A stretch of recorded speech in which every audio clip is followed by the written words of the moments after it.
For the first time in what feels like forever, the Los Angeles Rams are going to be almost at full strength, or maybe at full strength this week. How will they fare against the Seattle Seahawks? Let's break down this game. How's it going, everybody? I am Jason of Jason's Realm here, and today I'm here bringing you guys my NFL Week 11 Horns Up Rams game preview for the Los Angeles Rams taking on the Seattle Seahawks. Alright, so this game is going to be in SoFi Stadium. The Rams are the home team for this one, even though the Rams don't seem to have home field advantage a lot because SoFi always gets overrun with opposing fans.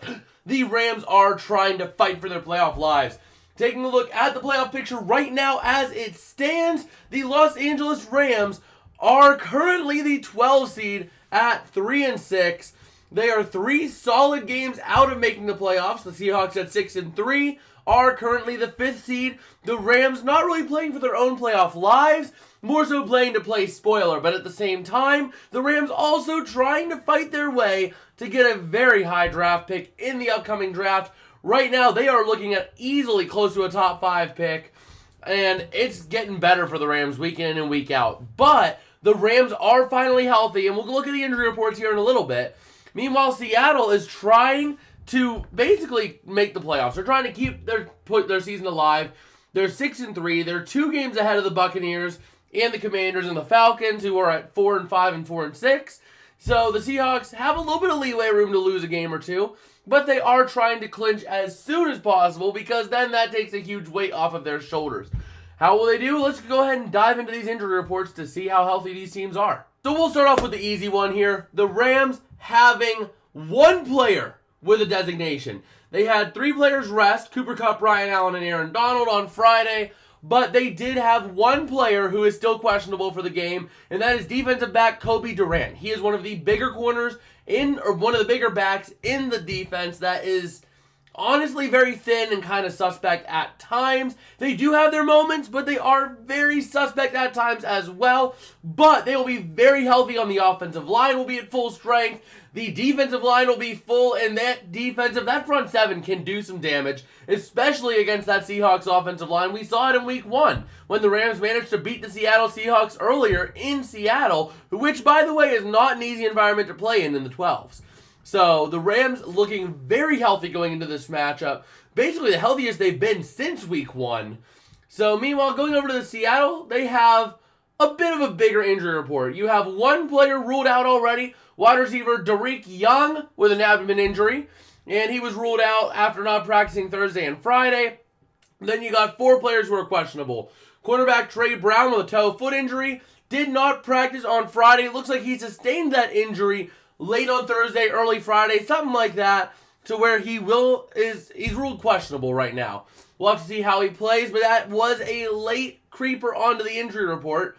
Meanwhile, you have Tyler Lockett, wide receiver, with a hamstring. Did not practice all week and is questionable. I would probably myself think he's going to be doubtful. I mean, it's very possible that he does play, considering it is a very important divisional match. But Tyler Lockett is also a huge piece of this offense, so I see why they ruled him questionable.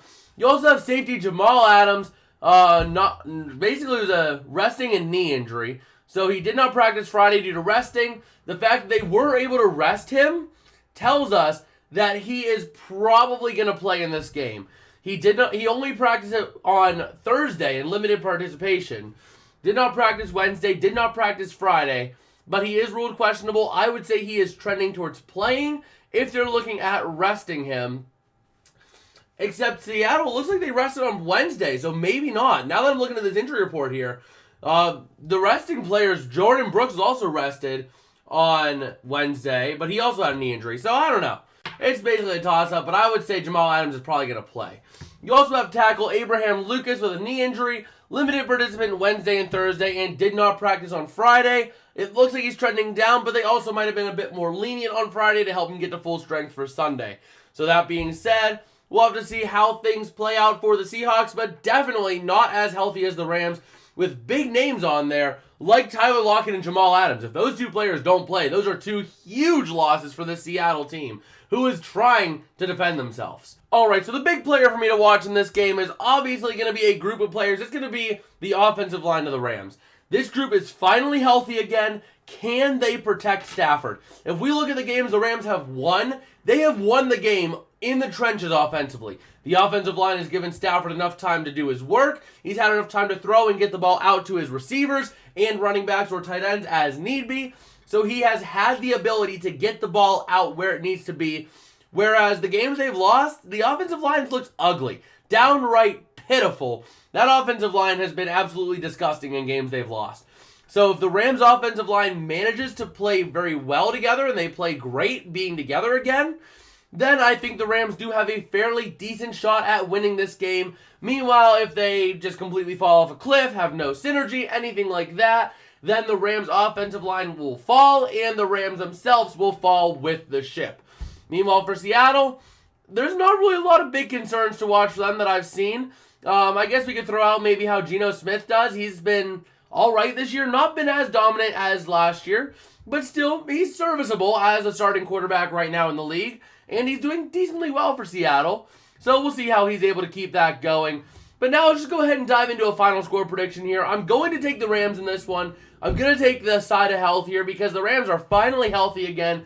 They do have studs on the offensive line as well. Rob Havenstein, the big one, he has been around the longest, and he is full participant. He is going to play. So I'm taking the Rams in this one, but it's going to be a decent score. I'm thinking the Rams win this one 27-24. It's going to be a close game. It always is with these two teams. So I think the Rams are not going to blow out the Seahawks, but in LA, I think the Rams are healthy. They're coming off a bye week. They are motivated as their season is reaching crunch time.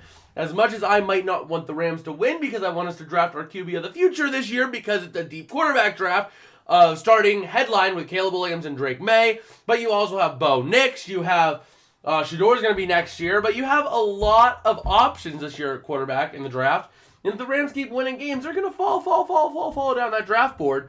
And they're not going to get a good quarterback. But either way, that's my final score prediction. Alright, well that's about going to do it for me today. If you guys did like, don't forget to smash like and subscribe as it does help me out a whole lot. It tells me that I'm making content that you guys enjoy and that you guys want to come back and watch. And I guess with that, also make sure if you have not already, check out our predictions video down here for the upcoming week of football for week 11. And with that, I will see you guys later. Peace out and have a good one.